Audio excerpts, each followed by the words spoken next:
Hey, it's Mr. Salzman again. I'm going to share another book with you. This one's not so much an October Halloween book, but it's more of an adventure book. So if you like that kind of book, you might be interested in this book. It's called Peak, and it's by Roland Smith. And let me read you the blurb, and then I'll read a little bit of the first chapter.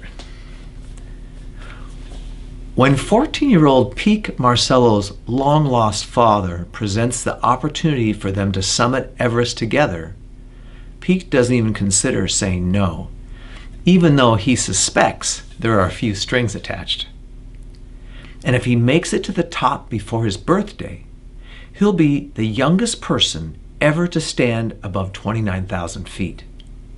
It's not a bad turn of events for a guy who's been stuck in New York City with only skyscrapers to illegally scale. Here, in Peak's own words, is the exhilarating, gut-wrenching story of what happened on that climb to the top of the world, a climb that changed everything. Welcome to Mount Everest. Let's take a quick look at this one. Moleskin number 1. The assignment. My name is Peak. Yeah, I know, weird name. But you don't get to pick your name or your parents. Or a lot of other things in life for that matter. It could have been worse. My parents could have named me Glacier, or Abyss, or Crampon. I'm not kidding. According to my mom, all those names were on the list. Vincent, my literary mentor, at your school, this would be your English teacher, asked me to write this for my year-end assignment. No grades at our school. When Vincent reads the sentence you just read, he'll say, Peak, that is a run-on sentence and chaotically parenthetical. That's how he talks. Meaning it's a little confusing and choppy, and I'll tell him that my life is parenthetical, and the chaos is due to the fact that I'm starting this assignment in the back of a Toyota pickup in Tibet, aka China, with an automatic pencil that doesn't have an eraser, and it's not likely that I'm going to find an eraser around here. Vincent has also said that a good writer should draw the reader in by starting in the middle of a story with a hook, then go back and fill in what happened before the hook. Once you have the reader hooked, you can write whatever you want as you slowly reel them in. I guess Vincent thinks readers are fish. If that's the case, most of Vincent's fish have gotten away.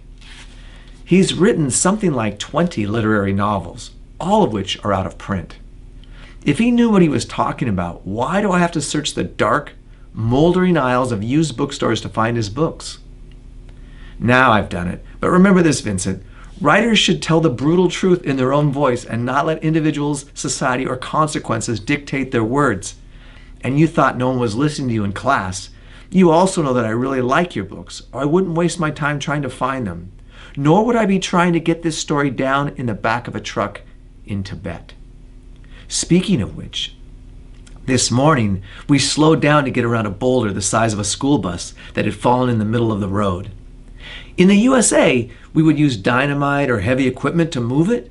In Tibet, they use picks, sledgehammers, and prisoners in tattered, quilted coats to chip the boulder down to nothing. The prisoners smiled at us as we tried not to run over their shackled feet on the narrow road. Their cheerful faces were covered in nicks and cuts from the rock shrapnel. Those not chipping used crude wooden wheelbarrows to move the man-made gravel over to potholes, where very old Tibetan prisoners were using battered shovels and rakes to fill in the holes. Chinese soldiers in green uniforms and with rifles slung over their shoulders stood around 50-gallon burn barrels smoking cigarettes.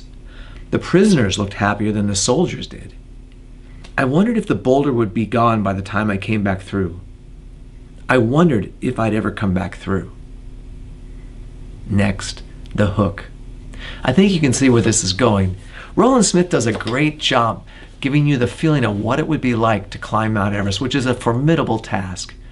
He describes the scenery very well, and the characters are well played. So if you like adventure books, I would highly recommend Peak, one of the books we used for Battle of the Books last year. Thanks for listening.